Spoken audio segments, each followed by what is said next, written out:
হযরতে আবু হুরায়রা সাহাবী রাদিয়াল্লাহু তাআলা আনহু থেকে বর্ণিত। সাহাবী আবু হুরায়রা বলেন, আল্লাহর নবী হযরতে জিবরাইল আলাইহিস সালামকে বললেন, ও জিবরাইল, আমি তোমার কাছে জানতে চাই, তোমার কাছ থেকে শুনতে চাই, জিবরাইল রে, আমি জন্মের পর থেকে তুই আমার সঙ্গে সদা সর্বদা থাকো। আমি জানতে চাই, ও জিবরাইল, তোমার বয়সটুকু কতটুকু হবে এবং তোমাকে আল্লাহ কখন পাঠাইছেন?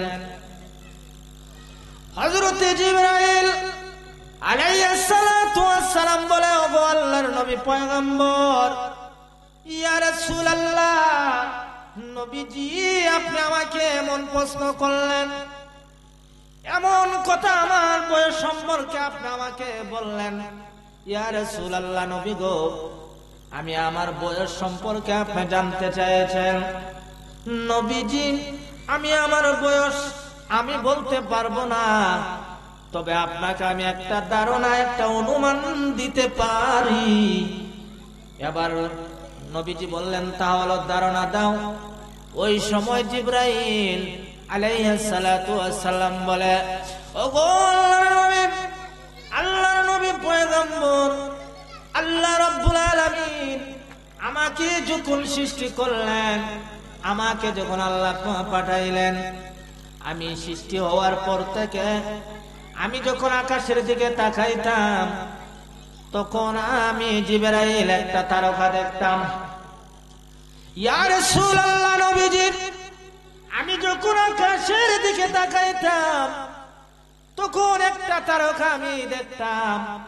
ওই তারকাটা একবার দেখলে আবার ওই তারকাটা আবার ৭০,০০০ বছর পর্যন্ত সেটা আবার অদৃশ্য হয়ে যাইত, গোপনে হয়ে যাইত। নবীজি, ইয়া রাসূলুল্লাহ, আমি জিবরাইল ওই তারকাটা একবার নয়, দুইবার নয়, ওই তারকাটা আমি জিবরাইল ৭২,০০০ বছর পর্যন্ত দেখেছি। জোরে জোরে কোন সুবহানাল্লাহ। কত বছর? ৭২,০০০ বছর পর্যন্ত জিবরাইল ইসলাম ওই তারকাটা দেখতেন। আল্লাহর নবীটাকে বলে, ও জিবরাইল, তুমি যে তারকাটা আকাশের দিকে দেখতে, যে তারকাটা আকাশের দিকে উদয় হইত, যে তারকাটা আসমানে দেখতেন, ও জিবরাইল, ওই তারকাটা যদি তুমি এখন দেখো, তাহলে কি তুমি চিনতে পারবে? জিবরাইল আলাইহিস সালাতু ওয়াস সালাম বলে, নবীজি, আমি যে তারকাটা আমি অনেকবার দেখেছি, একবার নয়, দুইবার নয়, কয়েকবার আমি তারকাটা দেখেছি। জিবরাইল, আল্লাহর নবী রাহমাতাল লিল আলামিন বলে, ও জিবরাইল, যে তারকাটা তুমি এতবার দেখেছো, তাহলে তুমি আমার দিকে লক্ষ্য করো, আমার দিকে একটু তাকাও। জিবরাইল আলাইহিস সালাম নবীজির দিকে যখন দৃষ্টি করলেন, নবীজির দিকে যখন তাকাইলেন, এমনি নবীজি আল্লাহর পয়গম্বর রাহমাতাল লিল আলামিন, উনজুর ইলা নবী, ও জিবরাইল আমার দিকে তাকাও। জিবরাইল ইসলাম নবীর দিকে তাকাইলেন, তাকানোর পরে দেখলেন নবীজি পিঠ মুবারকটা উল্টাইয়া দেখাইয়া দিলেন, আর ওই তারকাটা তো আপনার নবীজির পিঠের মধ্যে বিদ্যমান রয়েছে। বলেন সুবহানাল্লাহ। ওই সময় জিবরাইল বলেন, ইয়া রাসূলুল্লাহ, নবীজি, যে তারকাটা আমি আসমানে দেখতাম, যে তারকাটা আমি আকাশে দেখতাম, যে তারাটা একবার উদিত হইলে আবার ৭০,০০০ বছর পর্যন্ত তারাটা অদৃশ্য হয়ে যাইত, গায়েব হয়ে যাইত। ওগো আল্লাহর নবী পয়গম্বর, আমি আল্লাহর কসম করে বলি, ওই তারকাটা দিয়ে আমি জিবরাইল আপনি নবীজির পিঠের মধ্যে এখন সরাসরি দেখতেছি। জোরে জোরে এখন সুবহানাল্লাহ। তাহলে বোঝা গেল এই নবীজিকে আল্লাহ রাব্বুল আলামিন কাদ জাআকুম মিনাল্লাহি নূর, নূর বলতে এখানে নবীকে বোঝানো হয়েছে, এবং কিভাবে নবীজি পৃথিবী বুকে আসছেন, এই হাদিসটা হলো যে এমনি ভাবে নবীজিকে আল্লাহ রাব্বুল আলামিন সৃষ্টি করেছেন, আগে পাঠাইছেন সকলের উপরে। আল্লাহ সর্বপ্রথম সৃষ্টি করে নবীকে ময়ূরের আকৃতিতে, হ্যাঁ, তারকা হিসাবে সৃষ্টি করে রেখেছেন। সুবহানাল্লাহ বলে সৃষ্টি করছেন, আগে পাঠাইছেন সকলের পরে। কেননা নবী হলেন সকলের নবী, প্রধান অতিথি। এই যেমন আজকের প্রধান অতিথি যিনি, উনি ওয়াজ করবেন সকলের শেষে, ঠিক কিনা? সকলের শেষে ওয়াজ করবেন, কেননা উনার ওয়াজ শেষ, মাহফিল সমাপ্ত। তেমনি ভাবে আমরার নবীজি হলেন প্রধান, সকল নবীদের নবী, প্রধান অতিথি যিনি আপনার সৃষ্টি করছেন আগে, আল্লাহ পাঠাইছেন সকলের শেষে। নবী পাঠানোর পরে ইসলাম আপনার সমাপ্ত হয়ে গেছে। ইসলামের যে ত্রুটি ছিল, যেগুলো এর আগে 1 লাখ মতান্তর 2 লক্ষ পয়গম্বর নবী রাসূল যারা ছিল, তারা ইসলামের কথা বলে গেছেন, সকলে যার যার বিশেষ দায়িত্ব হিসাবে আদায় করেছেন। আদায় করে যে ত্রুটি ছিল, এটা আমাদের নবীজির দ্বারা সমাপ্ত হয়েছে। বলেন সুবহানাল্লাহ। সালাতুনিয়া রাসূলুল্লাহ আলাইকুম, সালামুনিয়া হাবিবাল্লাহ আলাইকুম, সালাতুনিয়া রাসূলুল্লাহ কুম, সালামুনিয়া হাবিবাল্লাহ আলাইকুম। আসসালাম আয়ে নূর চশমে আম্বিয়া, আসসালাম আয়ে বাদশাহে আউলিয়া, সালাতুনিয়া রাসূলুল্লাহ আলাইকুম, সালামুনিয়া হাবিবাল্লাহ আলাইকুম। যাই হোক, বলতেছিলাম নবীর ভালোবাসা নিয়ে কিছু বলবো, যেহেতু এখানে নবী প্রেমিক যুবকেরা। ভালোবাসা কেমন, ভালোবাসা কি? ভালোবাসা এমন মহব্বত, এমন ভালোবাসা যে ভালোবাসা থাকলে আপনার আমার ঈমান মজবুত হয়ে যাবে, সঠিক হয়ে যাবে। মহব্বত হলো ভালোবাসা, নবীর প্রতি ভালোবাসা, এটা হলো ঈমান। এই ধরনের ভালোবাসা যদি নবীর প্রতি এমন ভালোবাসা, নবীর প্রতি এমন মহব্বত যদি আপনার ভিতরে থাকে, তাহলে আপনি প্রকৃত মুমিন হতে পারবে। আর যদি আপনার ভিতরে নবীর ভালোবাসার যারা পরিমাণ কম থাকে, কখনো ঈমানদার বলে তুমি দাবি করতে পারবে না। এই জন্য মাওলানা রুমি বলেন, इश्क़ महबूबे खुदा जिस दिल में हासिल नहीं, लाखों मुमिन हो मगर ईमान में कामिल नहीं। কোনো মানুষ, কোনো উম্মত যদি আপনার মুমিন দাবি করে, কোন মানুষ মুমিন যদি হাজার ইবাদত করে, বন্দি করে, আর তার ভিতরে যদি নবীর প্রেম না থাকে, সে যতই মুমিন ধারণা করুক না কেন, যতই আশিক দাবি করুক না কেন, সে কখনোই কামেলের মধ্যে বসতে পারবে না। বলেন ঠিক কিনা? যতই মুমিন দাবি করুক, যতই সে ভালোবাসা দেখাক, যদি রাসূলের ভালোবাসা মহব্বত তার মধ্যে যারা পরিমাণ কম থাকে, রাসূলের প্রতি মহব্বত ভালোবাসা অর্থাৎ এমন ভাবে থাকতে হবে, নিজের জানের চাইতেও নবীকে বেশি ভালোবাসতে হবে। এই ভালোবাসা নিয়ে যদি থাকতে পারেন, তাহলে আপনি প্রকৃতভাবে মুমিন, মুসলমান হিসাবে আপনি হয়ে যাবেন। হযরত ওমর ফারুক রাদিয়াল্লাহু তাআলা আনহু, ওমর সাহাবী, একদিন আল্লাহর নবীকে বললে, ইয়া রাসূলুল্লাহ, ইয়া হাবিবাল্লাহ, নবীজি, ইয়া রাসূলুল্লাহ, আমি ওমর, আমি সাহাবী, আপনাকে অত্যন্ত বেশি ভালোবাসি, অত্যন্ত মহব্বত করি। এবার বলুন, আমি প্রকৃতভাবে ঈমানদার হলাম কিনা? আল্লাহর নবী জবাবে বলেন, হে ওমর, তুমি আমাকে বেশি ভালোবাসো, তুমি আমাকে অত্যন্ত ভালোবাসো, এমন ভালোবাসা দাবি করলে, এমন ভাবে মহব্বত রাখলে, ভালোবাসলে তুমি প্রকৃতভাবে মুমিন হতে পারবে না। আল্লাহর নবী জানাই দিলেন, আমার ভালোবাসা এমন, আমাকে এমন কাছে নিতে হবে, আমাকে এমন ভাবে মহব্বত করতে হবে, তোমার নিজের জীবনের চাইতে, নিজের ধন সম্পদ থেকে, নিজের স্ত্রী সন্তান সবকিছু থেকে আল্লাহর নবীকে তুমি প্রিয় হিসাবে নিজের কাছে ভালো রাখতে হবে। এমন ভালোবাসা নিয়ে যদি তুমি থাকতে পারো, তাহলে তুমি প্রকৃত মুমিন হিসাবে হয়ে যাবে। বলেন সুবহানাল্লাহ। তাহলে নবীর ভালোবাসা যাররা পরিমাণ যদি কম হয়, যাররা পরিমাণ যদি কোন ব্যক্তি, কোন মুসলমান নবীর কোন উম্মতে যদি যাররা পরিমাণ, যাররা বুঝেননি 70টা ভাগের এক ভাগ, একটা কণারে 70 ভাগ করলে, যেমন একটা বালুডা আছে না, বালুডারে 70 ভাগ করলে এক ভাগ করে সালে একটা ভাগ, মানে এমন যাররা পরিমাণ মহব্বত, ভালোবাসা আপনার ভিতরে যদি কম থাকে, তাহলে আপনি প্রকৃত মুমিন, প্রকৃত মুসলমান, প্রকৃত উম্মত আপনি হতে পারবেন। নবীর ভালোবাসা নিজের জীবনের চাইতেও বেশি ভালোবাসতে হবে, তাহলে আপনি পরিপূর্ণ মুসলমান হবেন। যেহেতু যেন নবীর প্রেমিক এই যুবকরা, এই ভালোবাসা যে কতটুকু, এই ভালোবাসা প্রেম, এটা কত বড় একটা নিয়ামত, কত বড় একটা আমল, যে ভালোবাসার মাধ্যমে আল্লাহকে পাওয়া যায়, যে ভালোবাসার মাধ্যমে রাসূলের দিদার লাভ হয়, যে ভালোবাসার মাধ্যমে আল্লাহ সন্তুষ্টি অর্জন হয়। বলেন সুবহানাল্লাহ। যেমন সাহাবায়ে কেরাম,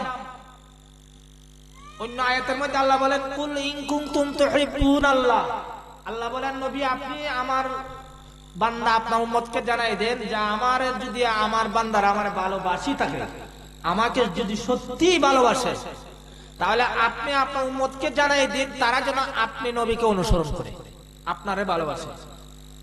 তাহলে বোঝা গেল, আমরা যদি আল্লাহকে সত্যি ভালোবাসি, আমরা যদি আল্লাহর প্রতি সত্যি আল্লাহকে আমরা মহব্বত করি, তাহলে আপনার আমার নবীকে ভালোবাসতে হবে, নবীর অনুসরণ করতে হবে। এই ধরনের ভালোবাসা যদি থাকে, আল্লাহ বলেন ফাত্তাবিউনি ইউহিব্বুকুল্লাহ, তাহলে আল্লাহ বলেন আমিও তাকে ভালোবাসবো এবং তার জীবনের গুনাহগুলো আমি আল্লাহ তারে মাফ করে দেব। বলেন সুবহানাল্লাহ। তাহলে এখন আমরা আল্লাহকে ভালোবাসি, ঠিক কিনা বলেন? আমরা সবাই আল্লাহকে ভালোবাসি, ঠিক কিনা?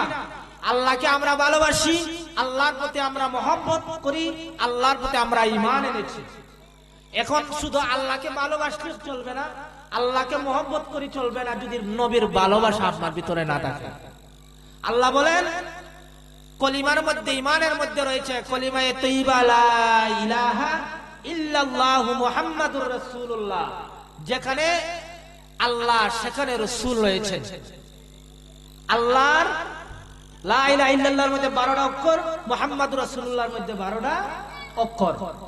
আল্লাহ হলেন রাব্বুল আলামিন, আর আপনার আমার নবী হলেন রাহমাতাল লিল আলামিন। আল্লাহ যেখানে, নবীজি সেখানে।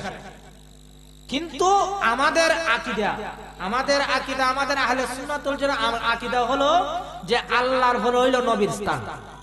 এখানে কোনো বেজাল আছে? অনেক হয় আমরা নবীর সম্মান করতে আল্লাহর উপরে নিয়ে যাই।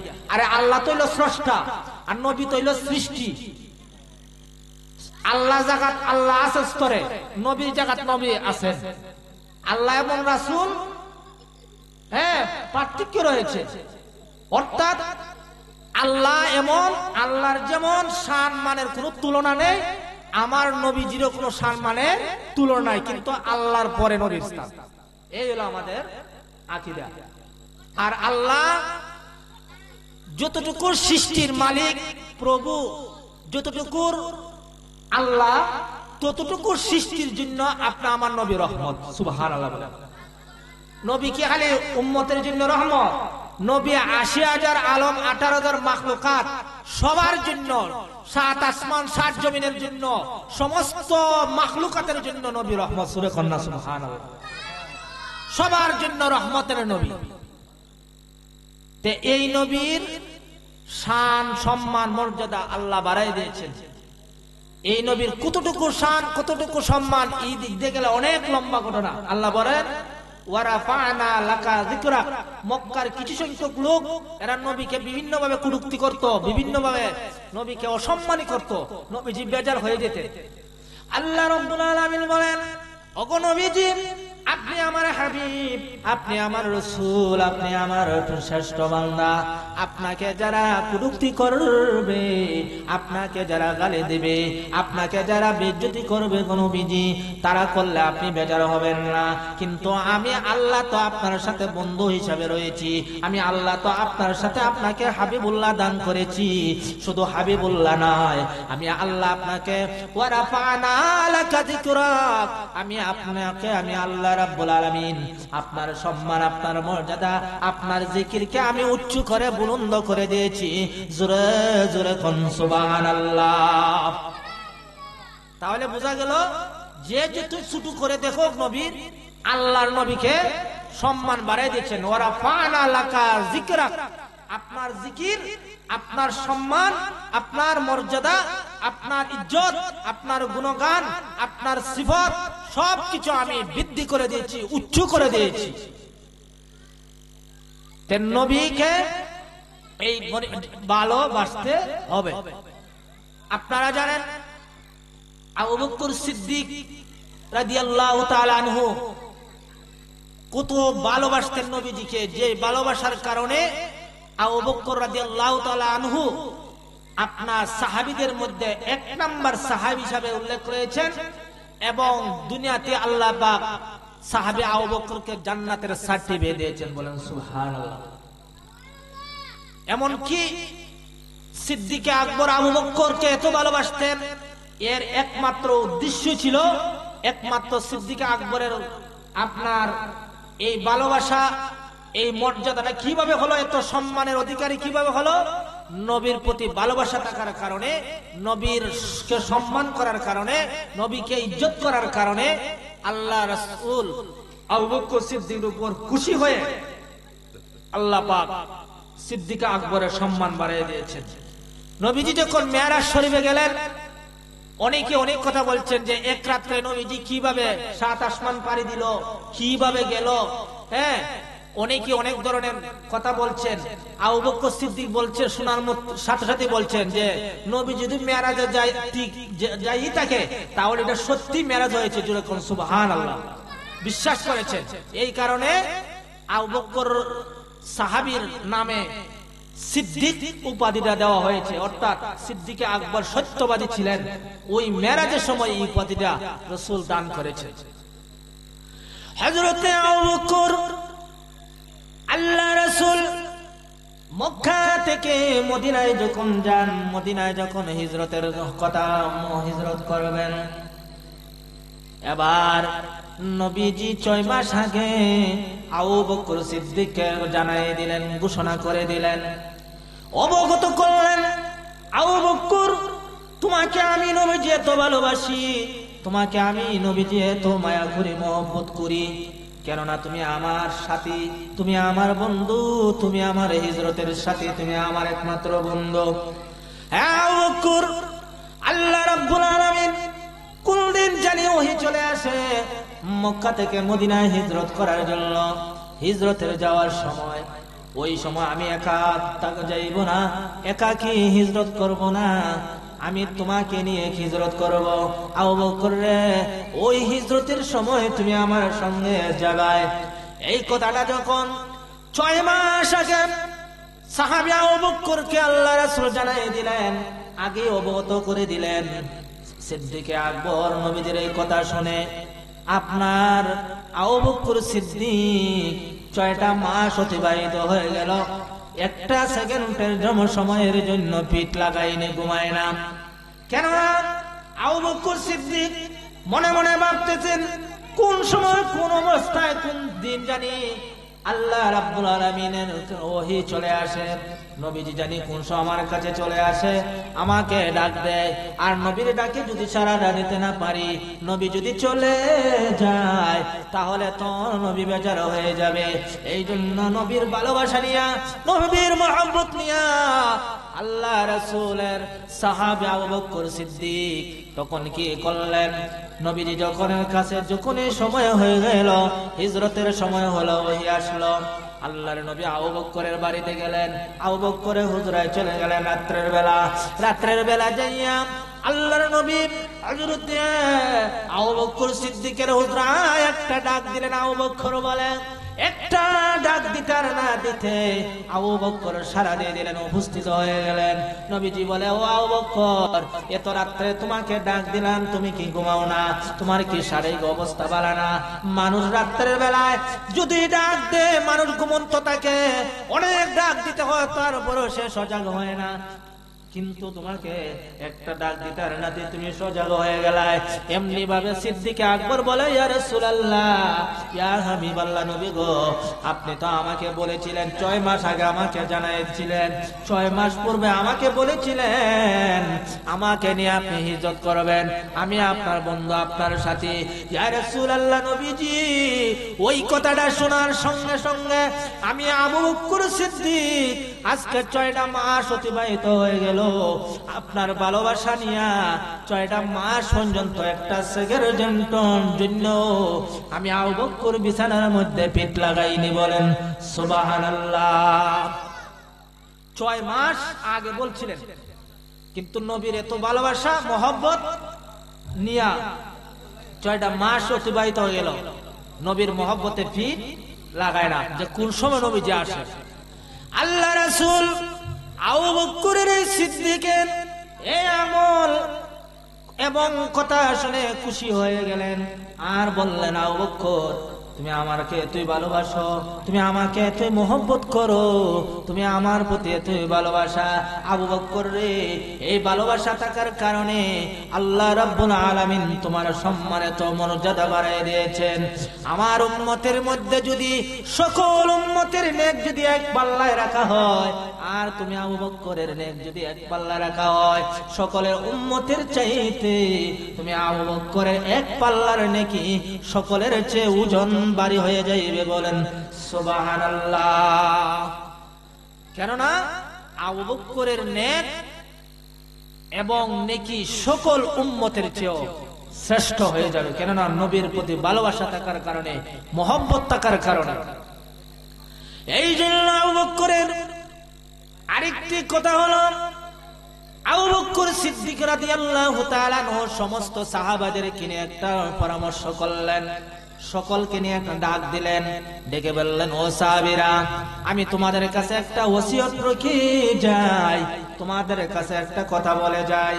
যেদিন আমি দুনিয়া থেকে চলে যাব, ওই দিন তোমরা, বিশেষ করে আমি আলী রাদিয়াল্লাহুকে বলে যাই, আমাকে তোমরা নিজের হাতে আমাকে তোমরা গোসল করাইয়া, আমাকে তোমরা কাফন দাফন করাইয়া, আমার জানাজা পড়াইয়া, আমাকে তোমরা নিয়ে যাইবা, নবীজির কাছে নিয়ে যাইবা। নবীর কাছ থেকে তোমরা তো কোনো অনুমতি নিও, নবীর কাছ থেকে তোমরা পারমিশন নিও। নবী যদি অনুমতি দেয়, নবী যদি পারমিশন দেয়, তাহলে নবীর কাছে আমারে তোমরা দাফন কইরো। আর নবী যদি আমাকে অনুমতি না দেয়, তাহলে তোমরা আমাকে অন্য স্থানে নিয়ে যাইবা। ঠিকই দেখা গেলাম, দুনিয়ার থেকে যাওয়ার আগে ওসিয়ত করে যখন আবু বকর সিদ্দিক দুনিয়ার থেকে বিদায় হয়ে গেলেন, আবু বকর সিদ্দিকের ওসিয়ত মোতাবেক হযরতে আলী নিজের হাতে কাফন দাফন করাইয়া, গোসল করাইয়া, জানাজা পড়াইয়া নবীর কাছে নিয়ে গেলেন। নবীর রওজা তখন তালাবদ্ধ ছিল। তৎকালীন সময়ে হযরতে আলী আল্লাহ রাসূলের কাছে নবীজির রওজা শরীফের মধ্যে অনুমতি চাইলেন, পারমিশন চাইলেন। আল্লাহর রাসূল যখন অনুমতি দিতে লাগলেন, আপনার সাহাবী আলী রাদিয়াল্লাহু বলেন, আমি আল্লাহর কসম করে বলি যে আমি যখন রাসূলের কাছে পারমিশন চাইলাম, অনুমতি চাইলাম, আল্লাহর কসম করে বলি রাসূলের কাছ থেকে অনুমতি আসলো, পারমিশন আনলো যে আবু বকর সিদ্দিককে আমার কাছে তোমরা দাফন করো। জোরে জোরে কোন সুবহানাল্লাহ। যাই হোক, আজানের সময় হয়ে গেছে, তো এই জন্য নবী সিদ্দিক আকবরের এই ভালোবাসা থাকার কারণে নবীর কাছ থেকে অনুমতি নিয়ে নবীর পাশে যারা গেছেন নবীজির কাছে আবু বকর সিদ্দিকের দাফন করা হয়েছে। যেহেতু নবীর বন্ধু সাথী ছিল, একমাত্র সাহাবী ছিল, একমাত্র নবীর ভালোবাসার উপর প্রেম ভালোবাসার উপর ছিল বিদায় নবীজি খুশি হয়ে গেছেন এবং অনুমতি দিয়েছেন। যাই হোক, আজকের এই উত্তর জালালাবাদ নবী প্রেমিক তারা যে এই প্রেম, আমি তাদেরকে বলবো এই ধরনের প্রেম ভালোবাসা নিয়া, আহলে বাইতের ভালোবাসা নিয়া, ওলি আল্লাহর প্রেম ভালোবাসা নিয়া, নবীর প্রতি ভালোবাসা নিয়া, নবীকে অনুসরণ করে যেন তারা জীবনটা আমরা যেন সবাই কাটাইতে পারি।